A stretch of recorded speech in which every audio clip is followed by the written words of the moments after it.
Hi friends, तो आज के वीडियो में हम लोग बात करने वाले हैं 12th क्लास फिजिक्स ऑब्जेक्टिव के ऊपर बात करने वाले हैं, जो कि बोर्ड के एग्जाम के लिए बेहद ही इम्पोर्टेंट बन जाता है। तो चलिए हम लोग देख लेते हैं किस तरह के ऑब्जेक्टिव बन सकते हैं। ठीक है, तो ये आपका ऑब्जेक्टिव नंबर आपका सेकेंड है। आपका ऑब्जेक्टिव नंबर सेकेंड है, विद्युत परिपथ की शक्ति क्या होती है।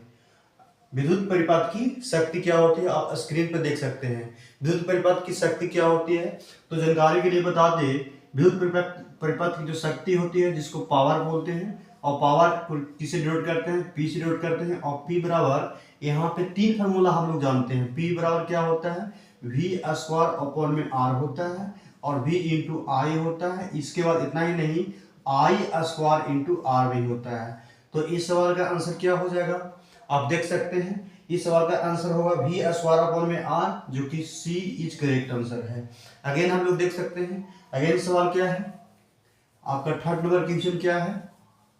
थर्ड नंबर क्वेश्चन है कि तरंगदैर्घ्य, लेमडा तरंगदैर्घ्य की ऊर्जा, लेमडा तरंगदैर्घ्य वाले जो प्रकाश है, फोटोन है, उसका ऊर्जा क्या होगा। आप स्क्रीन पे देख सकते हैं।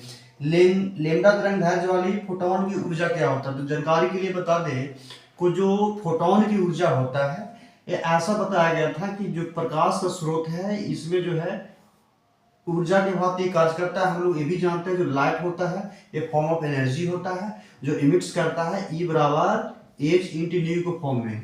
ठीक है, ये आपका किसी भी फोटोन के लिए ऊर्जा का फार्मूला है। इतना ही नहीं, जो न्यू का जो फार्मूला होता है, न्यू का ये सी वाई लेमडा होता है। तो यहाँ से पुट करेंगे तो ई बराबर एच सी अपॉन में लेमडा होगा।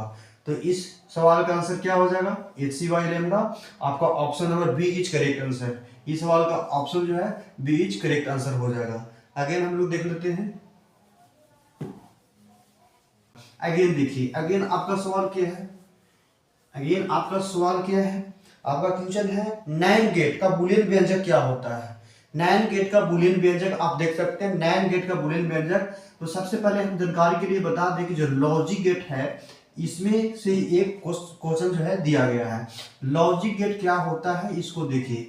लॉजिक गेट जो होता है, हम लोग जानते हैं और गेट, इसका संकेत पूछ लेगा तो और गेट का संकेत तो ऐसा होता है, और गेट का संकेत ऐसा होता है, ए और बी होता है, यहाँ पे वाई होता है। और इसका बुलियन व्यंजक क्या होता है, तो A Y equal to A plus B होता है। लेकिन हमसे पूछ रहा है नैंड गेट, नैंड गेट पूछ रहा है, तो एंड गेट का जान लीजिए। एंड गेट का, एंड गेट का जानिए क्या होता है, A N D, and gate. And gate का होता है आपका डी के जैसा, और यहाँ पे जो है आपका ए हो गया आउटपुट। यहाँ पे एक दो इनपुट होता है और एक आउटपुट होता है। अब नैंड गेट बनाना है तो यहाँ ए लिख दीजिए, यानी नोट गेट है, और यहाँ पे नोट लगा दीजिए। तो ये आपका हो गया क्या, संकेत हो गया। लेकिन हमसे पूछ रहा है कि नैंड गेट का बूलियन व्यंजक क्या होता है, तो y equal to and get पूछ रहा है, नैंड गेट पूछ रहा है ना, y equal to a into B, और उसके ऊपर वार हो जाएगा। तो ये आपका answer number D is correct answer हो गया। ठीक है, आगे देखिए, इस सवाल का जो आंसर है डी इज करेक्ट आंसर है। आगे देखिए, आदर्श अमीटर का प्रतिरोध, आदर्श अमीटर का जो प्रतिरोध होता है कितना होता है, याद रख लीजिएगा। जो आइडियल अमीटर होता है, आइडियल अमीटर जिसको बोलते हैं, आदर्श अमीटर का प्रतिरोध जो होता है 0 के बराबर होता है। और इतना ही नहीं, ये यदि वोल्ट मीटर पूछे कि आदर्श वोल्ट मीटर का प्रतिरोध कितना होता है, तो इसका अनंत होता है। और इसमें ऑप्शन कभी कभी बहुत कम भी देता है। तो इस सवाल का आंसर जो है, आदर्श अमीटर का प्रतिरोध बहुत कम, तो इस सवाल का जो आंसर है बी इज करेक्ट आंसर है। आगे देख लीजिए, 6 नंबर सवाल क्या कहता है। 6 नंबर सवाल आपका है, प्रकाश के रंग के कारण है। जो प्रकाश के रंग किस पे निर्भर है, ठीक है, करता है।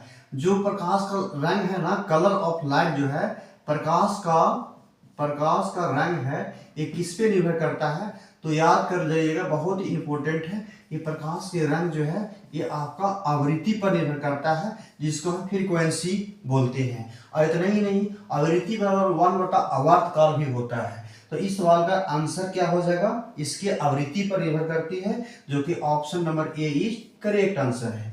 अगेन सवाल देख लेते हैं।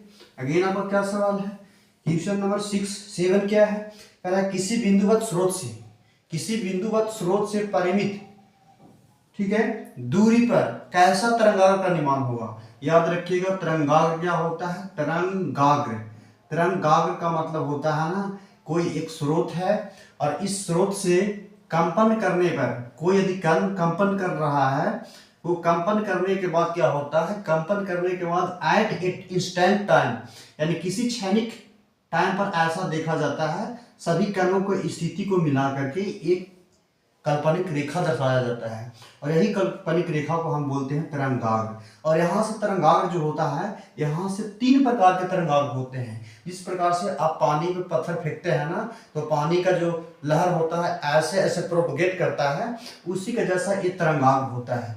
तो बिंदुवत, कोई बिंदु से यदि निकलेगा ना तो ये आपका कैसा तरंगाग्र होगा, गोलाकार होगा। अब आपका बिंदु स्रोत पर निर्भर करता है कि बिंदु स्रोत आपका कैसा है। तो यहाँ पर बिंदु स्रोत कैसा माना है, बिंदुवत है, तो बिंदुवत है तो इस सवाल का आंसर क्या हो जाएगा, ए इज करेक्ट आंसर हो जाएगा, गोलाकार तरंगाग्र का निर्माण होगा। आगे देखिए एल आर परिपात की शक्ति गुणांक क्या होती है। एल आर परिपात की शक्ति गुणांक बहुत ही इंपॉर्टेंट पॉइंट हम बता दे रहे हैं। ये आपका एसी करंट का चैप्टर है, ठीक है, चैप्टर का कंसेप्ट इसमें है, क्या है, इसमें से ही पूछा गया है। एल आर परिपथ की शक्ति गुणांक को सबसे पहले याद रखिएगा cos फाई से डिनोट करते हैं और cos फाई इक्वल टू होता है r अपॉन में z, और z हमारा क्या है, तो z जो है इसको बोला जाता है इम्पीडेंस, प्रतिबाधा बोलते हैं। z को क्या बोलते हैं, तो प्रतिबाधा बोलते हैं। और r क्या है, तो ये ओमिक रेजिस्टेंस है, ओमिक प्रतिरोध है। अब एल सी आर सर्किट के लिए जो z का जो वैल्यू होता है ना, z का वैल्यू होता है आर स्क्वायर प्लस में एक्स एल माइनस एक्स सी का होल स्क्वायर होता है। अब आपसे क्या पूछ रहा है, आपसे पूछ रहा है कि एल आर परिपथ की शक्ति गुणांक, तो एल आर के लिए पूछ रहा है, यहाँ पर एल आर के लिए पूछ रहा है, तो हम लोग cos फाई बराबर क्या लिख लेंगे, आर अपॉन में z लिख लेंगे।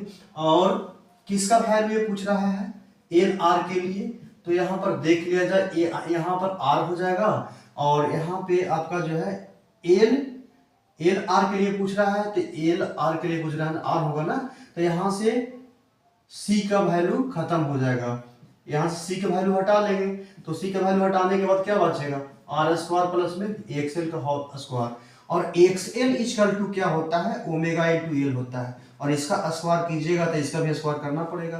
तो इस सवाल का आंसर कितना हो जाएगा, इसके जगह पर हम लोग क्या लिख लेंगे, omega square L square.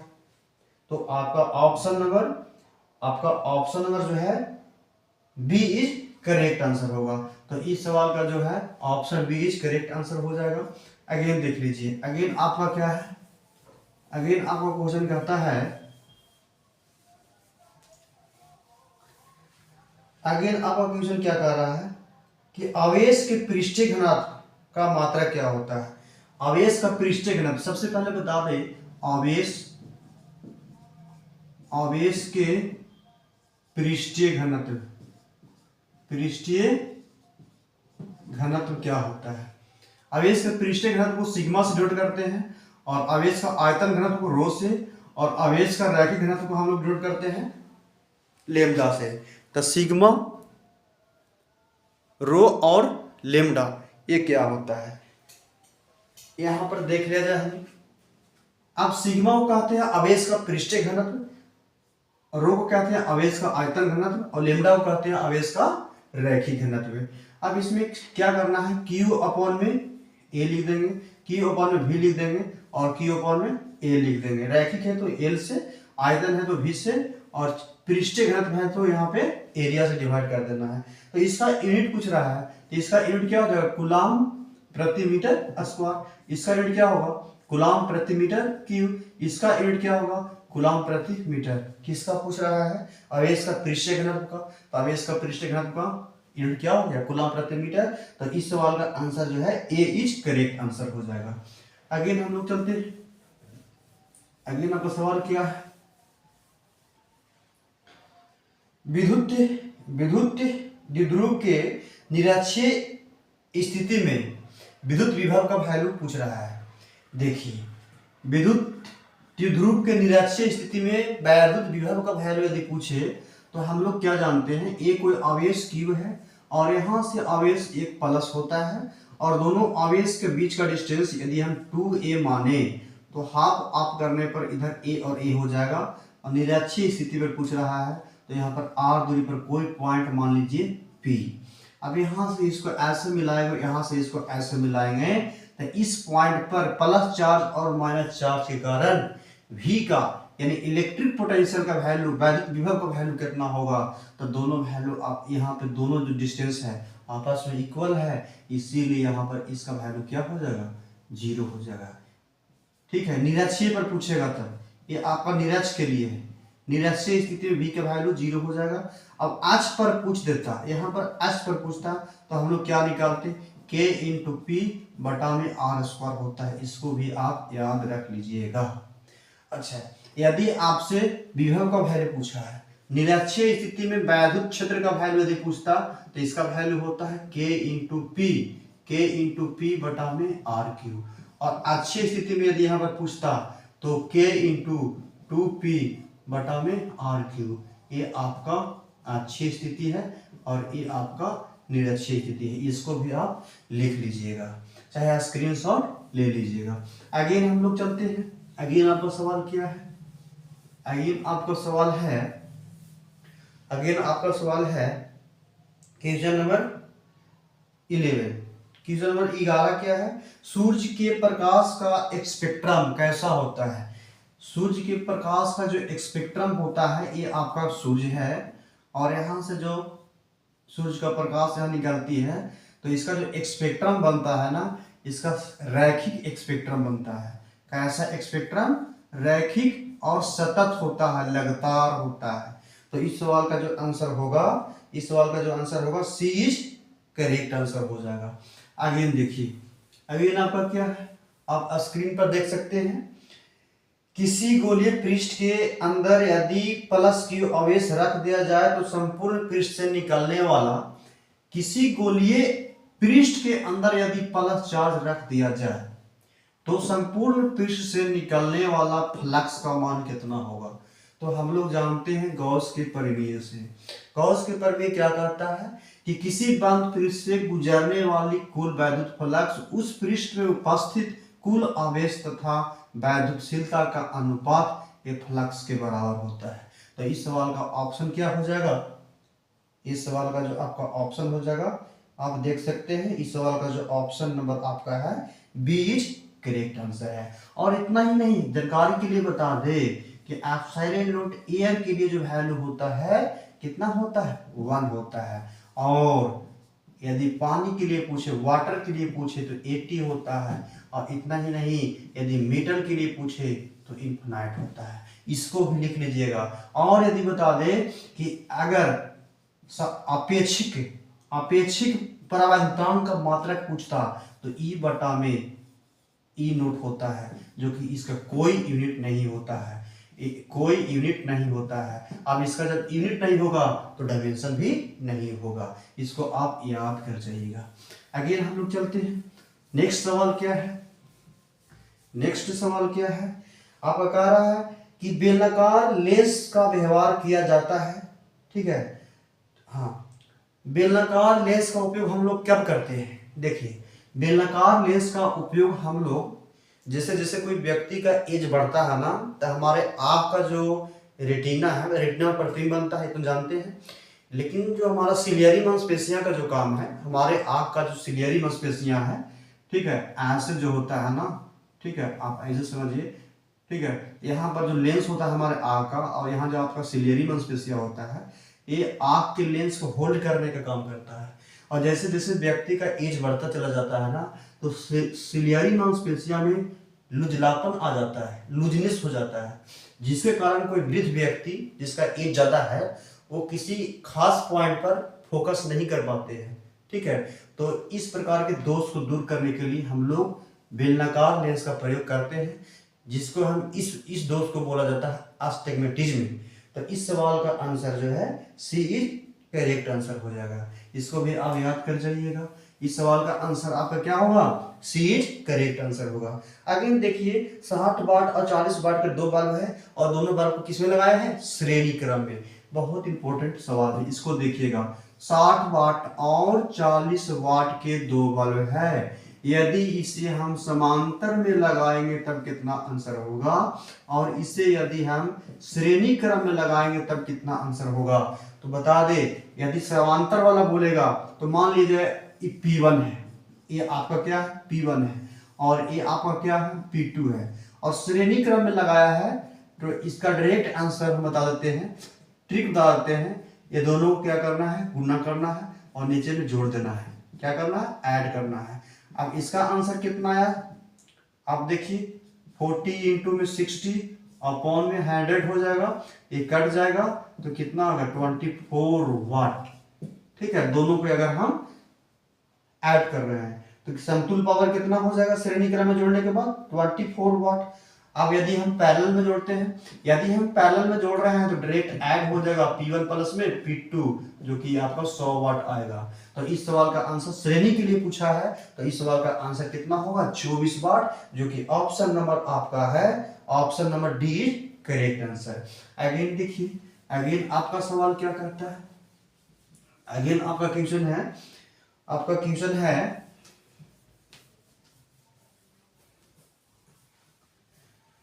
Again आपका क्वेश्चन है, स्थिर विभवांतर पर किसी विद्युतीय परिपथ का प्रतिरोध आधा कर देते हैं।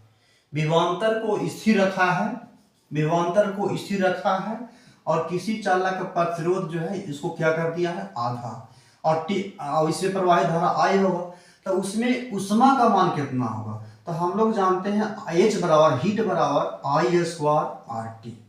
आई इसको क्या जानते हैं? R T. जब प्रतिरोध को क्या कर दिया है? आधा कर दिया है, तो क्या होगा? आई स्क्वायर आर टी यहाँ पर आधा हो जाएगा, तो आपका हीट भी क्या हो जाएगा? आधा हो जाएगा। हमारा स्टार्टिंग में था और R/2 किए तो H का वैल्यू भी तो आधा हो जाएगा ना।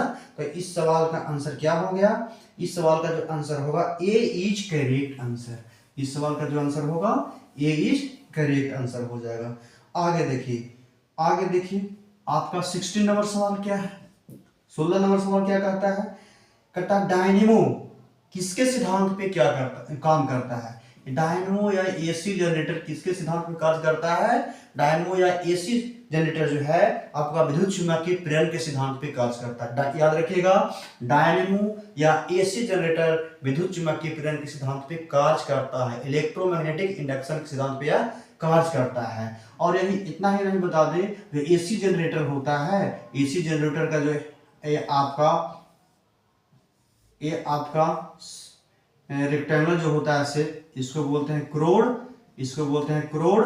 और क्रोड किसका बनाया जाता है? तो नर्म लोहा का बनाया जाता है।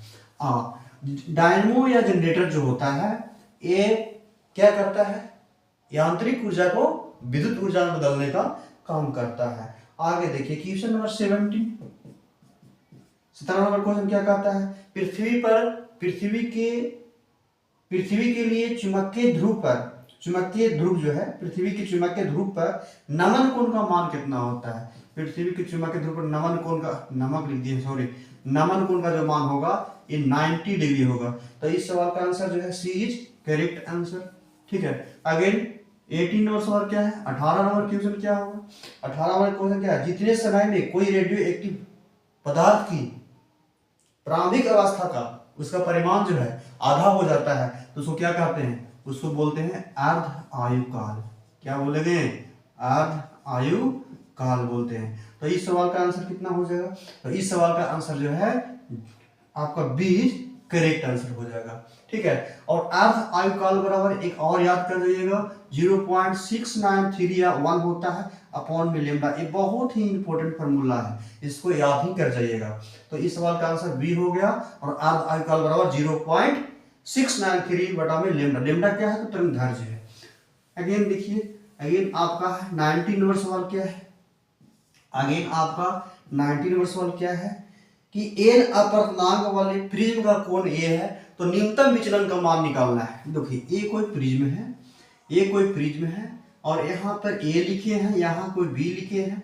जब कोई प्रकाश की किरण ऐसे आता है तो मुड़ने के बाद ये ऐसे हो जाता है। तो यहाँ पर जो ए है आपका विचलन, जिसको हम डेल बोलते हैं, तो ए वाला वैल्यू पूछ रहा है, तो इसका वैल्यू पूछेगा ना, तो μ-1 इंटू में ए होता है। बहुत इंपॉर्टेंट, इसको आप याद कर जाइएगा। म्यू क्या है, तो इसका इस लेंस का अपवर्तनांक है, और ए क्या है, ए आपका प्रिज्म का एंगल है, और यही आपका ये डिफ्लेक्शन एंगल है। ठीक है, तो इस सवाल का आंसर है, इस सवाल का आंसर क्या हो जाएगा, इस सवाल का जो answer C is correct answer हो जाएगा, सी इज करेक्ट आंसर हो जाएगा।